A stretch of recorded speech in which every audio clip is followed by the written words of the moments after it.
The National Memorial Arboretum is 150 acres of parkland and young woodland dedicated to the theme of remembrance. We have over 300 memorials on site already, and thousands of trees have individual dedications, and each one has its own story to tell. The National Memorial Arboretum was founded by David Childs, and he went to America and he visited Arlington Cemetery and the National Arboretum in Washington DC, and it was his vision to combine remembrance and arboretum into what we've got today as the National Memorial Arboretum. So he came back, he managed to have some land gifted to build the Arboretum on, and that's why it's in the centre of England. And that's what we have today, is this combination of living tribute to remembrance. There are over 300,000 people a year come to the Arboretum now, so that's excellent, and it's a very moving place for people to visit. I like coming to the National Memorial Arboretum because my grandfather fought in the First World War. My dad and his brothers and my uncles all fought in the Second World War, and it's nice just to come here to remember them.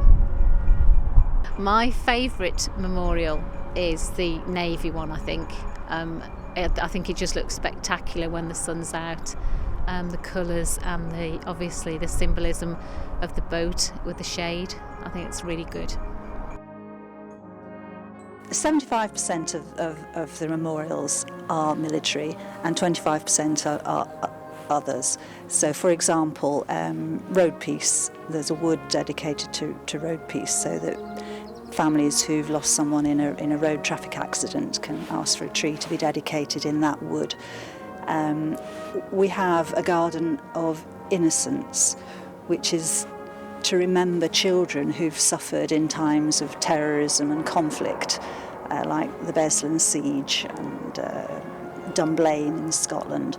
And the symbolism has been built into the design of the garden there.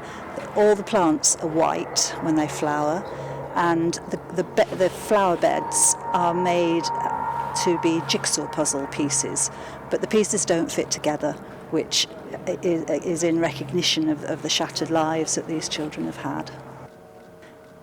There are many magnificent memorials at the National Memorial Arboretum. Some have beautiful statues. For example, the one to the Parachute Regiment and the Airborne Forces. That has a beautiful statue on top of Bellerophon, which is the emblem of the Parachute Regiment. It's the first instance of an airborne warrior in Greek mythology, and that's how it became their emblem. It's absolutely beautiful. And there's an above life-size statue of a paratrooper picking up his burden, his pack, the pack that drops beneath them, so that it lands first and they know when they're about to hit the ground. So there's some really significant things that people have built into their memorials. The Armed Forces Memorial is the national memorial to those in the armed forces who've died on duty since the end of the Second World War. It has over 16,000 names on the wall now, and they're shown by year, by service, and then they're by order of date of death, not alphabetical, so that those who died in the same instance are remembered together. The memorial was was built in 2007, and all the names up till 2007 were done by machine.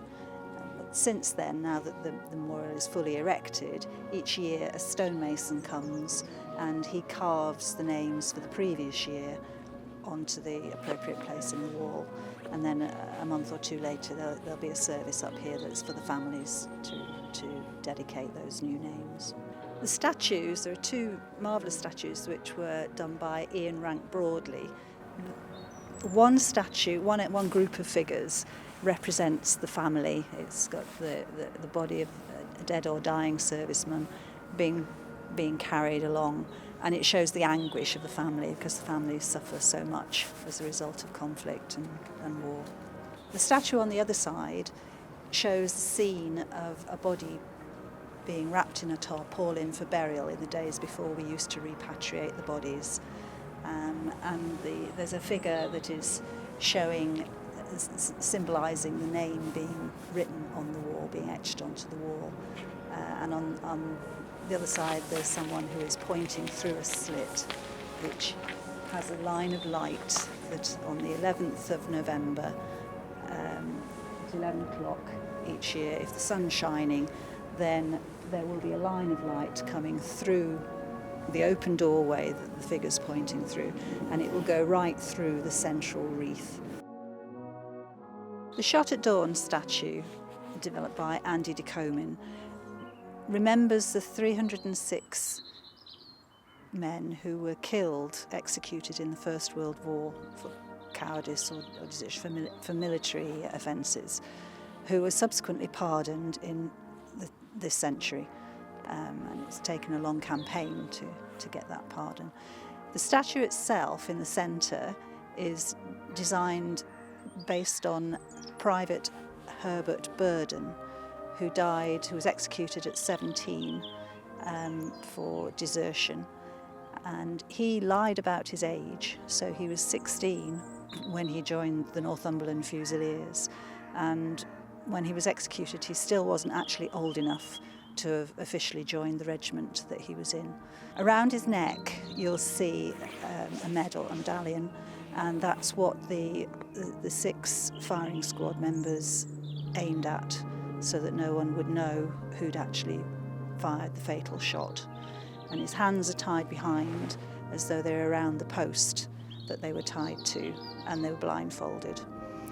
And the statue is in the centre of 306 posts which represent each of the individuals, and there's a name on each post for each person that was executed and then subsequently pardoned.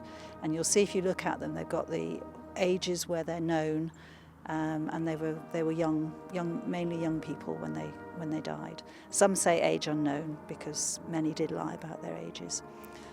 The whole memorial is completed by 6 trees in front of the statue, which represent the firing squad. It's really must have been quite traumatic for many members of the firing squad to have to kill members of their own. Well, I come here to pay my respects to all the members of the armed forces, especially those with the names on the wall over there.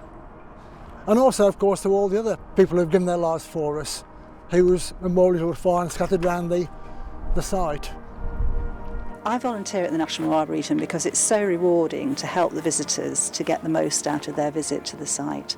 It is a beautiful place, it's spiritually uplifting, and you can tell from when people come that it's very meaningful to them, and it's nice to be able to help people to enjoy it.